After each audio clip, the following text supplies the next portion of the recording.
सभापति हजरत आमीन शिविर नामक कराता उपस्थित उत्तर पूर्व भारत हिमाचल श्री आमीन বিভিন্ন দলের কর্মীবৃন্দ মহাজোর আজ এখানে হাজির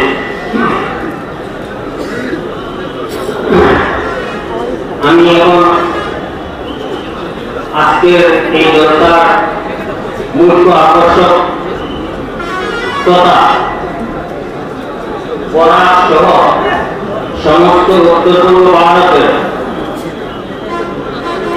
বহু উলামায়ে কেরাম নয়নমণি এবং বহু উলামায়ে কেরাম জান দর্শন পাওয়ার লাগিয়া যেটা আজকে আমাদের মধ্যে উপস্থিত হয়েছে। আমি একসঙ্গে আপনাদের রিয়াজ করার লাগিয়া তোমার মনোহরাই বিচার চাই যে আমার আব্বা হযরত শেখ মাওলানা আব্দুল জলিল চৌধুরী রাহমাতুল্লাহ আলাইহি জাইন हजरत शेख हुसैन अहमद मदनी रहमतुल्लाह अलैहि खलीफा असला बतौर तान बहुत करीब शागिर्द और हजरत शेख हमारा अब्बा जीवित बने एक खत्मे बुखारी शरीफ जलसा देवबंद की बहुत अकाबिरीन हजरात पर उपस्थित है तार मध्य शहीद अहमद साहब पालनपुरी रहमतुल्लाह अलैहि आली तय्यब साहब रहमतुल्लाह अलैहि एमनकी আমরা আল জামিয়াতুল আরবিয়াতুল ইসলামিয়া পার্ট 4 যেটা তাফসীর হয় 1975 হযরত আসাদ মাদানী রাহমাতুল্লাহ আলাইহি তান দ্বারা উদ্বোধন করেন এবং তাইও এই খতমে বহারিয়া জলসা করতেন তাওবানের কারণে মাআল্লাহ এই সময়টা কেমন আছে এবং আজ অবধি পর্যন্ত তাকবো আগামী দিনে ইনশাআল্লাহ ভাই দোস্তগুলো শুরু দিয়ে याद করলে হলো আমরা তাল্লুক দেওবন্দের লগে আছে এখন আমি আজকের যার অপেক্ষায় আমরা সবাই মানে বরণ করা হইল হযরত মাওলানা মোহাম্মদ নিয়ামতুল্লাহ আদমি সাহেব ऐ जीव मन ऐ रूह चमन ऐ फखरतन फरकुन नाबार देवबंद से आए हो है बहरुल इल्म इस मजलिस से तुमको हजारों हजारों मुबारकबाद। আমি এখন আমরা ঐক্যবদ্ধতা কমিটির পক্ষ থেকে হযরতকে কোরআন পড়ার লাগিয়া ঐক্যবদ্ধতা কমিটির সম্পাদক তথা এই মাদ্রাসার প্রাক্তন অধ্যক্ষ हजरत मौलाना फरीदुद्दीन अहमद चौधरी साहब रहमत आरज करिया যে হযরতকে একটা বিয়ে এবং কনভেনশন দ্বারা বরণ করে নেওয়ার জন্য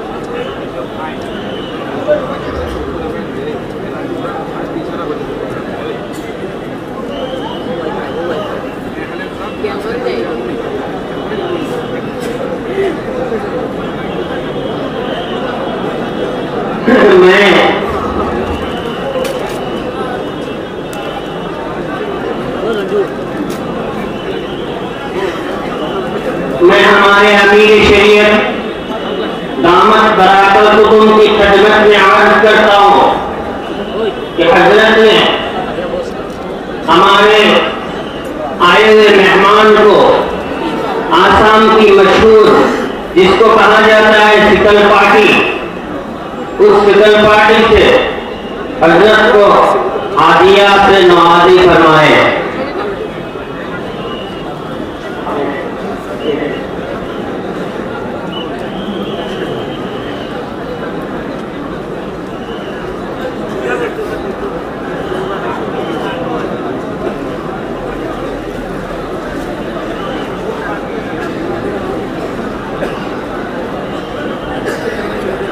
भाई दोस्तों और बुजुर्गों को अपने तो सचमुच हमारा अनुरोध,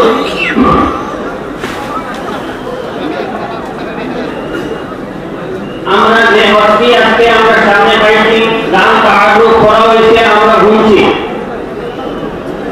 আল্লাহ পাক রব্বুল ইজ্জতে আমরা বিভিন্ন আমাদের তরিকা লইলা আমরা দুয়ার জরুরত, আমরা নবীর একই উম্মত হল, কিন্তু আমরা মায়ুসই কেন না? আমরা নবীর উম্মত হিসেবে আমরা মায়ুসই কেন না? আল্লাহ পাক পরবর্তীকালে আলমে আমাদের মুদত করবো, আমরা মুদত উপযুক্ত বলতাম, আল্লাহ পাকর বলতাম, আমরা আল্লাহ পাকে এটা পরীক্ষা আপনাকে রক্ষা করতো।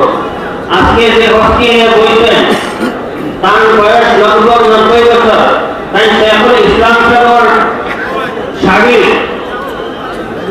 এটা আউলিয়া কেরাম উপর খাওয়া আমার লাগে বড় কষ্টকর, যার কারণে আমি অনুরোধ করবো তার তকলিফ বুঝি হুনি এটা বড় কথা না, কিন্তু এটা মানুষের দোয়া পাওয়া বহু কষ্টদায়ক, বহু তকলিফ করে নসিব আছে। আমরা বুঝি না যদিও তকলিফ, তবু নিশ্চুপভাবে তার চেহারা বা ছায়া বইতাম, তার চেহারা বা যদি ছায়া আমরা বই তাহলে আমরা তার খাওয়ার বদলে আল্লাহ পাক রব্বুল ইজ্জতে আমরা আমলনামাত 10 লিখে রাখবো। যার কারণে আমার অনুরোধ রাখবো আপনাদের মত যে তার নামে ছায়া বইতাম আর আল্লাহর ইয়াদ করতাম, আর আল্লাহ পাক রব্বুল ইজ্জতে আমরা মদদ ফরমাইতো, আল্লাহ পাক রব্বুল ইজ্জতে আমরা পাক্কা মুমিন বানাইতো, আল্লাহ পাক রব্বুল ইজ্জতে আমরা দ্বীনে ইসলামের পাক্কা খেদমত করতে দিত। আমরা উত্তর পূর্ব বাংলার ইমারতে শরিয়া এবং নওয়াজুল তামি যে কর্ম আমরা আকাশীর হযরত বলে আমরা হাত রাখিয়ে গেছো, শুধুমাত্র মুখে হযরতের গুণগান গাইলে হইতো না, আমরা কর্মে এগুলা দেখাই যদি কর্মে পরিণত করতে পারি তাহলে আল্লাহ পাক রব্বুল ইজ্জতে আমরা কামিয়াব হয়ে দেখাইবো। আমরা দরপোক নয়, আল্লাহর ডরাইতে হলো, আমরা আল্লাহর ডরাই, আল্লাহকে আমরা ডর, আল্লাহর ডরে বিকে হারাইতা ইনশাআল্লাহ তাআলা। আমার ইয়াকিনের বিশ্বাস এই জলসা মকবুল আর এই খতমে বুখারী শরীফ যে রাখিয়ে গেছেন জনতায় তাইতে না আল্লাহর কাছে মকবুল, যার কারণে এই জলসা মকবুল। আর এই জলসার বৃষ্টি হইলে বহুত কিছু আছে, এই জলসার মধ্যে হুজুর আকরাম সাল্লাল্লাহু আলাইহি ওয়াসাল্লামের 500 কে মধ্যে জিন্দা দেখছেন হুজুরের উপস্থিত। যার কারণে আমার ইয়াকিনের বিশ্বাস এই মসজিদে যদি আমরা দোয়া করি আর আল্লাহকে ধরাই আর কই আল্লাহ যতটা করি নিয়েছি আর করতাম না, আর ইকমেন্ট থেকে ওয়াদা করে যাই আর সুরায় এই জলসাটা কি আমরা ভুল হয়ে গেছে, আল্লাহ মাফ করে দিলাম, ইনশাআল্লাহ আল্লাহ মাফ করে দিবা। আর আমরা আগন্তুক দিন আল্লাহ পাক রব্বুল ইজ্জতে পরিষ্কারভাবে চলার তৌফিক দান করবা। ওয়াকিল দাওয়ানা আলহামদুলিল্লাহ আলহামদুলিল্লাহ কাফা ওয়া সালামুন আলা ইবাদিল্লাযিনা ইসতাফা। আম্মা বা'দ,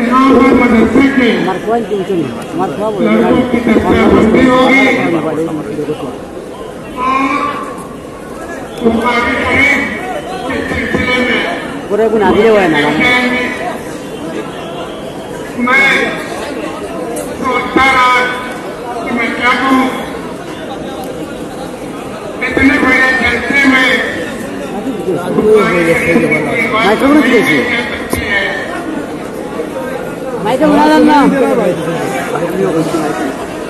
माइक नहीं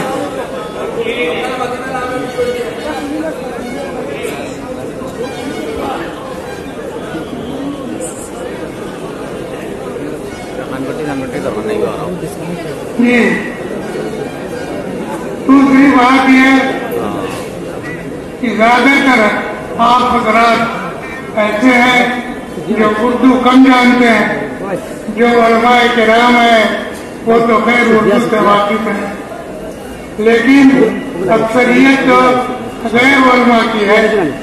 लेकिन इसके बावजूद मेरे जहन में अल्लाह ताला ने एक बात डाली, इस मुनासिबत से मैं चंद मिनट के लिए दो बातें मैं अर्ज करूंगा। लड़कों ने जो बुखारी शरीफ खत्म किया है और उनकी दस्तारबंदी होगी, तो तमाम बातें किराम ने उनको बताई है। आपको मुख्तसर तौर पे ये बात मैं अर्ज करूं कि अकीद के अंदर इमाम बुखारी ने इन पढ़ने वालों के लिए ये बात बताई कि तुमने दीन और सिरात मुस्तकीम का बयान पढ़ लिया है। इस सिरात मुस्तकीम से भटकने का तरीका क्या होगा, किस तरह लोग सिरात मुस्तकीम से हटेंगे, गुमराह होंगे, कितने गुमराह होकर के मजहब इस्लाम से भी निकल जाएंगे, उन बात को बयान किया है और उसको हजरात असातिज़ा-ए-किराम जो पढ़ाने वाले होंगे उन्होंने बताया होगा, ताकि लड़के उसको महफूज रखें, याद रखें और उसकी रोशनी में अपने आप को हिदायत के ऊपर बाकी रखें। उसी सिलसिले में हम सब के लिए इबरत की चीज है, हम लोग भी अपने दीन को किस तरह महफूज रखें। खास तौर से इस दौर के अंदर ये दौर वो है कि नबी करीम अलैहिस्सलाम ने फरमाया है कि आज शाम को एक शख्स मुसलमान है और सुबह को देखो तो वो काफिर है, सुबह को देखो तो वो काफिर है और शाम को देखो, आपके सुबह को देखो तो वो मुसलमान है और शाम को देखो वो काफिर है। ये तरह आपके ईमान से लोग आपके निकलते चले जाए। जैसे आप लोग देखते हो ये सियासी पार्टियां हैं, आपके आज देखा इस पार्टी में डाले और सुबह को दूसरी पार्टी में डाले। इन पार्टियों का एक पार्टी को छोड़ करके दूसरे पार्टी में दाखिल होना इस बुनियाद पर नहीं है कि आपके उसका नजरिया ठीक है, उसका नजरिया गलत है, बल्कि अपना फायदा किसमें है। आज देखते हैं इस पार्टी के अंदर अपना फायदा है, उस पार्टी को छोड़ करके इसमें दाखिल हो जाते हैं। अभी देखते हैं कि इस पार्टी में हमारा नुकसान हो रहा, हमको आपके कैंडिडेट नहीं बनाया गया, दूसरी पार्टी वो हमको कैंडिडेट बना देती है, हम इसको छोड़ करके उसमें चले जाते। इस तरह से आपके ये उम्मत इस्लाम को छोड़ करके कुफ्र को अख्तियार करेगी, सिर्फ इसलिए दुनिया की। तो हम ऐसे ही दौर से गुजर रहे हैं। चाहे वो इसलिए खौफ इसीलिए हो रहा है कि अगर हम इसको अख्तियार करेंगे तो हमारी ये दुनिया चली जाए। अगर दुनिया से आदमी बेनियाज रहेगा तो उसका कोई असर नहीं। बहरहाल ये वक्त आना है, आ पड़ा है। इसकी हिफाजत इस बात से होगी कि आदमी अपने ईमान को पुख्ता करे, मजबूत करे, दुनिया की मोहब्बत को अपने दिल से निकाले। ये दुनिया की जो मोहब्बत है, ये माल की जो मोहब्बत है, ये औलाद की जो मोहब्बत है, यही आदमी के गुमराह होने का असर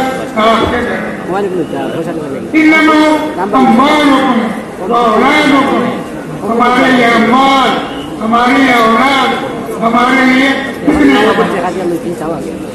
एक तो मुझको किसकी तरफ तवज्जो दिलाना है और वलबाए किराम को किसी नए जैसे लोगों को काम करना है ताकि हम इस्लाम और दीन के ऊपर कायम रहे, पुख्ता। और दूसरी चीज जो हमको दीन इस्लाम से बरगश करने वाली है, उसके बहुत तरीके हैं। मसलन यूरोप में खानदान का निजाम बिल्कुल खत्म कर दिया और आपके उसी की तरफ का ये दुनिया चल रही है।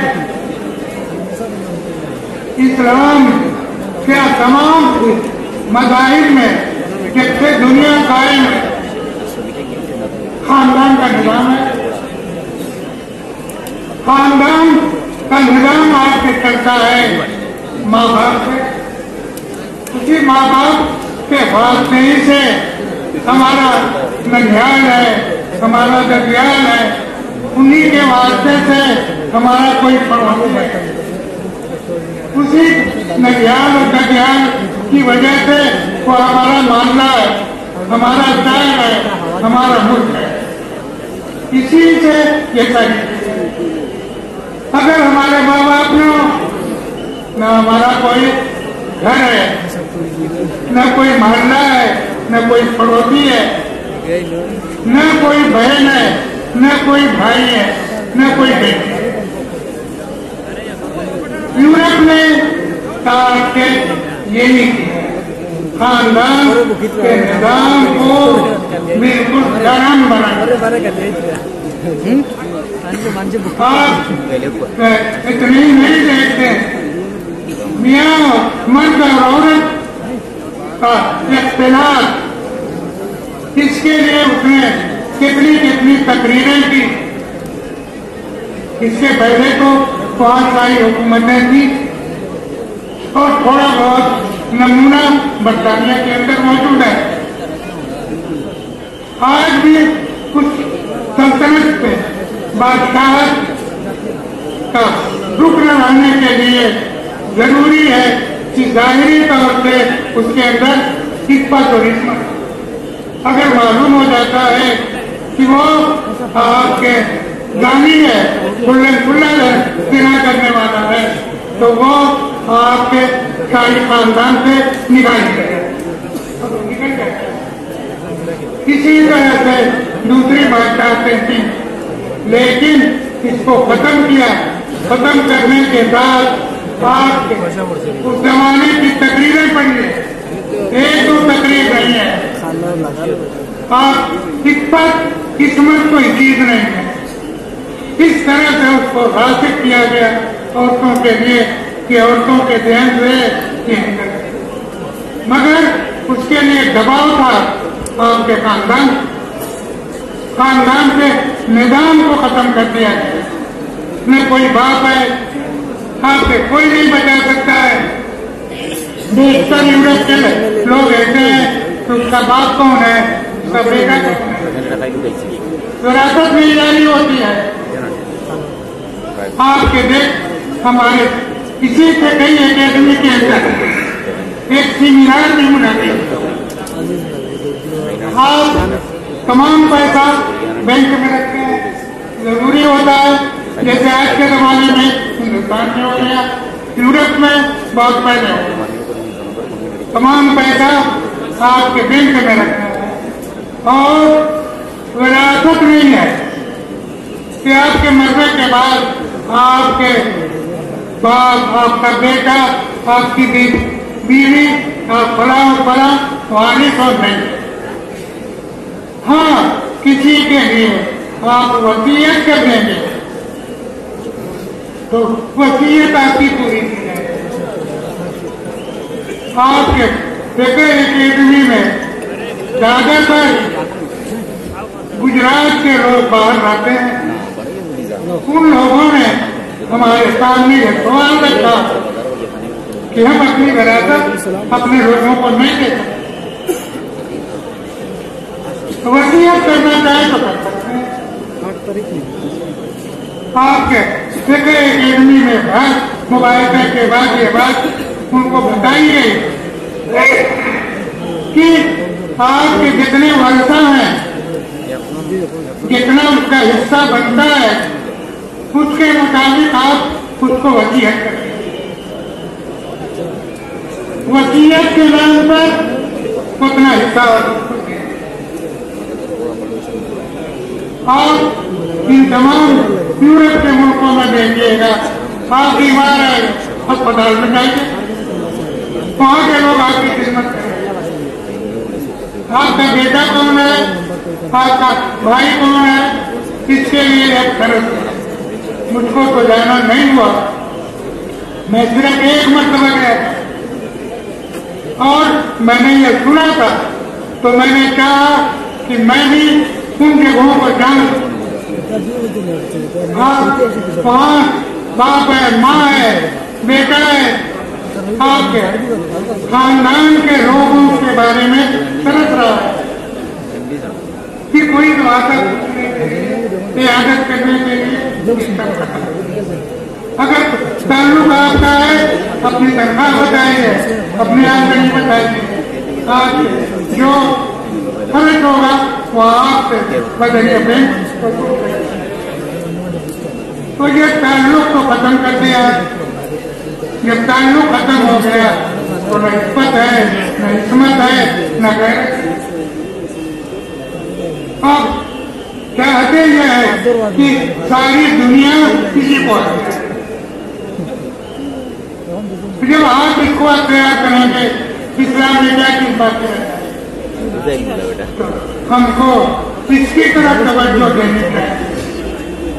देखिए, आप जो है इमारत के क्षेत्र में और क्या काम आप कर सकते हैं।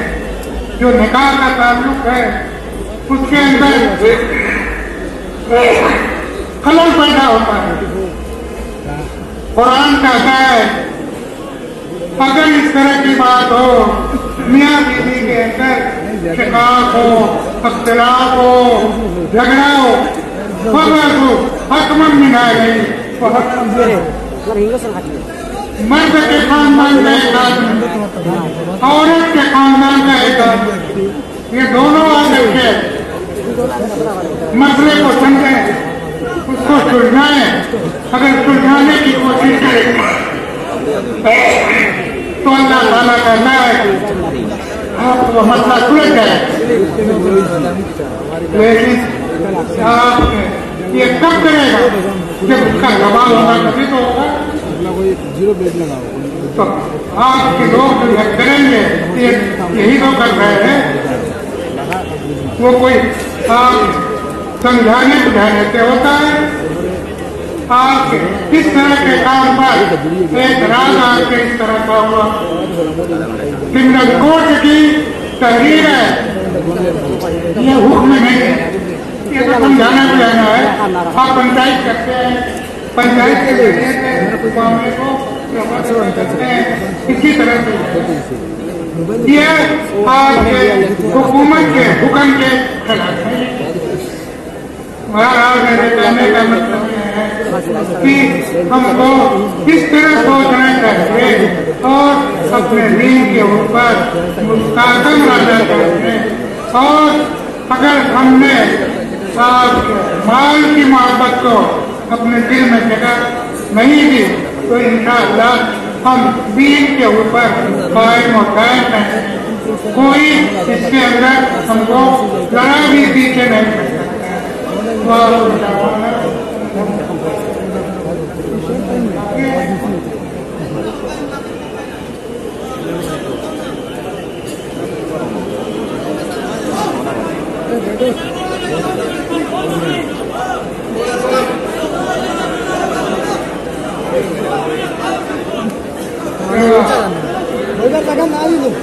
दुआ तो हो गई मगर हो सकता है तो हमारी इस बात को आप अपनी जुबान में प्रयास करना चाहें।